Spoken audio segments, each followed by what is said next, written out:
Let's start out with two variables to test inside of our if statements. I'll say int num meals equals 100, int num people equals 100. So we have 100 people and 100 meals. Now we'll write out our if statements. Let's put if, and then a set of brackets. Inside the brackets is going to be our condition. So we can put any condition in here that will evaluate to true or false. So let's put if num meals is equal to num people. Double equals in Java just compares for equality. So this is going to check if the number of meals is equal to the number of people. And if it is, then the code inside of these two curly braces is going to execute. So we'll put system.out.println. There is exactly the right amount of food. So if we run this right now, then we'll just get there is exactly the right amount of food. Now let's put a else if statement onto here. We're going to say else if, and then we're going to put a condition for our else if statements. Let's say else if num meals is less than num people, then system.out.println there is not enough food.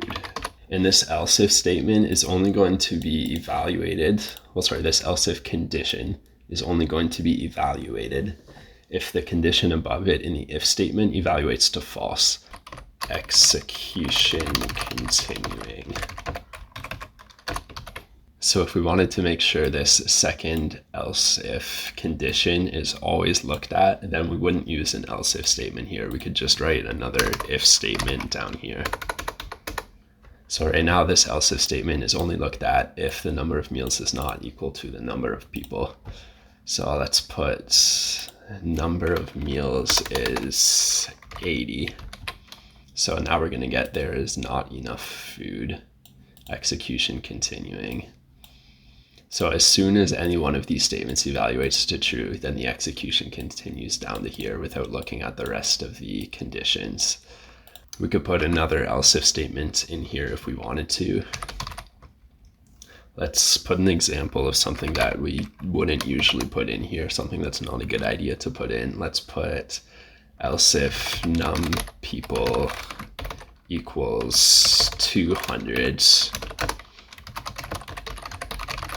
And print out there are exactly 200 people. So if we wanted this to always print out when there are 200 people, then we wouldn't put it in this else if statement here, because we could have the kind of situation where we have, say, 80 meals and 200 people. And it's not going to print out there are exactly 200 people because this very first expression is going to evaluate to true. Sorry, not the first one. The first one is for equality. The second one right here, num meals is less than num people, is going to evaluate to true. And as soon as that evaluates to true, then this code is going to execute in here. And then it's going to jump right past this second else if statement. It's not even going to look at it. So even though there are 200 people, it's not going to print out there are 200 people because one of the statements above it evaluates to true. So we just get there's not enough food and then execution continuing down here. Now let's put an else statement in here. An else statement doesn't get a condition. It just executes the code inside of it if every single condition above it evaluates to false. So if all three conditions up here evaluate to false, then the code in the else is going to execute. So in our case, if it executed, then we would get there is too much food, because we know there's not exactly the right amount of food, and there's not too little food, so there's too much, and there's not exactly 200 people. So there's too much food and not exactly 200 people. So let's change this up here so that our else statement will execute.